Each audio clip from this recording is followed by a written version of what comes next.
దక్షిణ చైనా సముద్ర జలాలలో Indo Pacific రీజియన్లో China ఆధిపత్యానికి అడ్డుకట్ట వేయడానికి ప్రధానమంత్రి నరేంద్ర మోదీ బ్రూనీ పర్యటనకు వెళ్లారు అనేది ఇప్పుడు పొలిటికల్ టాక్. ఇటీవల దక్షిణ చైనా సముద్ర జలాల్లో ఇండో పసిఫిక్లో అనవసరంగా చైనా ఇటు ఫిలిప్పీన్స్ను అటు దక్షిణ కొరియాను రెచ్చగొడుతోంది. దక్షిణ కొరియా తమదేనని చైనా వాదిస్తోంది. కయ్యానికి కాలు దువ్వుతోంది. కాగా బ్రూనీకి చైనాకు మధ్య సంబంధాలు బలంగా ఉన్నాయి. ఇక మోదీ కూడా బ్రూనీతో సన్నిహిత సంబంధాలు మెరుగుపరుచుకోవాలనే ఉద్దేశంతోనే బ్రూనీ పర్యటనకు బయలుదేరి వెళ్లారు. మోదీ బ్రూనీ పర్యటనకు సంబంధించిన మరింత సమాచారం ఈ స్టోరీలో.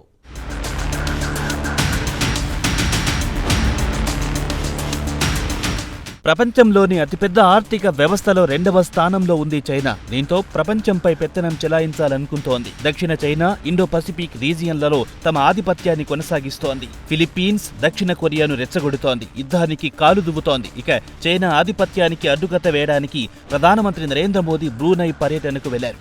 అక్కడ సుల్తాన్ హసనాల్ బోల్కియాతో బుధవారం బ్రూనై రాజధాని బందర్ సేరి బెగవాన్లో సమావేశమయ్యారు. ఈ భేటీలో ప్రధాని నేరుగా చైనా పేరు ప్రస్తావించకుండా దక్షిణ చైనా సముద్ర జలాల్లో చైనా ఆధిపత్య ధోరణి గురించి ప్రస్తావించారు. అటు తర్వాత ఇరు దేశాల మధ్య ద్వైపాక్షిక చర్చలు, పలు ఒప్పందాలపై సంతకాలు జరిగిపోయాయి.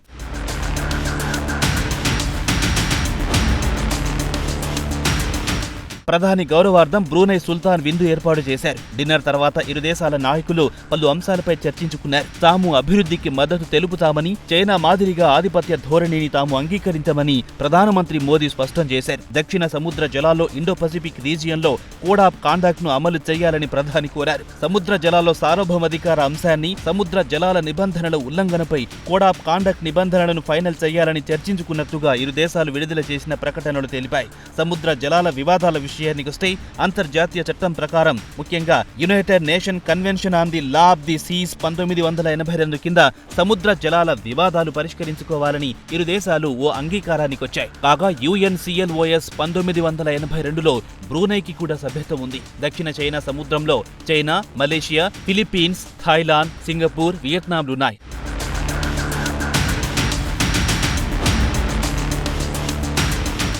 అయితే ఈ ఏరియాలో అమెరికా బేస్ కూడా పెట్టుకుంది. దీంతో బ్రూనై సహజంగానే అమెరికాతో సత్సంబంధాలు కలిగి ఉంది. ఇరు దేశాల మధ్య రక్షణ ఒప్పందాలు కూడా ఉన్నాయి. ఇక బ్రూనై అమెరికాతో సంబంధాలు మెరుగుపడడంతో చైనా కూడా పావులు కదపడం మొదలెట్టింది. ఇటీవల కాలంలో చైనాకు చెందిన ఉన్నత స్థాయి డెలిగేషన్ బ్రూనై చుట్టూ ప్రదక్షిణలు చేస్తోంది. ప్రస్తుతం చైనా బ్రూనైకి అతిపెద్ద వ్యాపార భాగస్వామితో పాటు చైనాకు అతిపెద్ద విదేశీ ఇన్వెస్టర్. ప్రస్తుతం బెల్ట్ ప్రాజెక్టులో బ్రూనై పెద్ద ఎత్తున పెట్టుబడులు పెట్టింది. చైనా బ్రూనైల మధ్య ద్వైపాక్షిక వాణిజ్యం సుమారు $2.6 బిలియన్ల, అంటే 22,000 కోట్లుగా చెప్పుకోవచ్చు. అదే ఇండియా బ్రూనై మధ్య వాణిజ్యం మాత్రం $286.20 మిలియన్ల మాత్రమే, అంటే సుమారు 2,500 కోట్లుగా చెప్పుకోవచ్చు.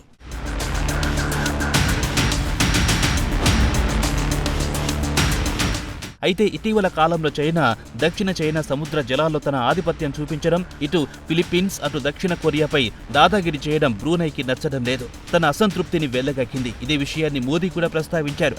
అయితే చైనా పేరును పరోక్షంగా ఎత్తలేదు. ప్రస్తుతం దక్షిణ చైనా సముద్ర జలాల్లో జరుగుతున్న పరిణామాల గురించి బ్రూనై సుల్తాన్ దృష్టికి తెచ్చారు మోదీ. ఇరు దేశాలు భవిష్యత్తులో ఒకరికొకరు సహకరించుకుంటామని సంయుక్త ప్రకటనలు వెల్లడించాయి. ఇరు దేశాలు రక్షణ రంగంలో సహకరించుకుంటామని, తరచూ సమావేశమవుతామని మోదీ అన్నారు. రక్షణ రంగానికి కావలసిన శిక్షణ, సామర్థ్యం పెంపు విషయంపై కూడా ఇరు దేశాల నాయకులు చర్చించుకున్నారు. అలాగే త్వరలోనే బ్రూనై నుంచి నేరుగా ఇండియాకు విమాన సర్వీసులు నడపడంపై కూడా ఒప్పందం కుదుర్చుకున్నారు.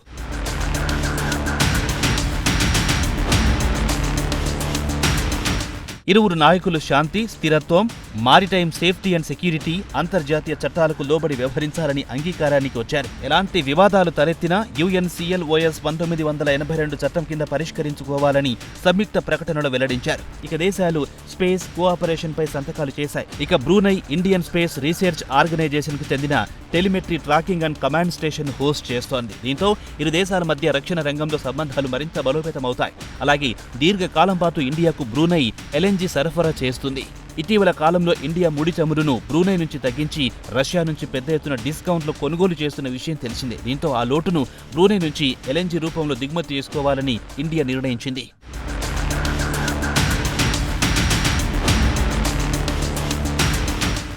ఇక ఇండియా పసిఫిక్ విజన్లో భాగంగా ఇండియా యాక్ట్ ఈస్ట్ పాలసీలో భాగంగా బ్రూనైని కీలక భాగస్వామిగా గుర్తించింది ఇండియా. దీంతో పాటు చైనా జోరుకు అడ్డుకట్ట వేయడానికి మోడీ ఈ పర్యటనను సద్వినియోగం చేసుకున్నారు. ఇక అక్కడి నుంచి ప్రధాని సింగపూర్ వెళ్లారు. సింగపూర్ ప్రధానమంత్రి లారెన్స్ ఓంగ్ మోదీ గౌరవార్థం ఇచ్చిన డిన్నర్ మీటింగ్ లో పాల్గొన్నారు.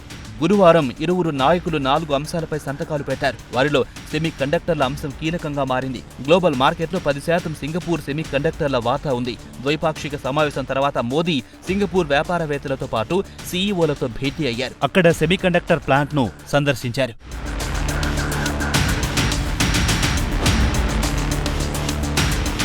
చైనా జోరుకు అడ్డుకట్ట వేయడానికి మోదీ బ్రూనై వెళ్లి వచ్చారు. మరి మోదీ పర్యటనపై చైనా ప్రతిస్పందన ఎలా ఉంటుందో వేచి చూడాల్సిందే.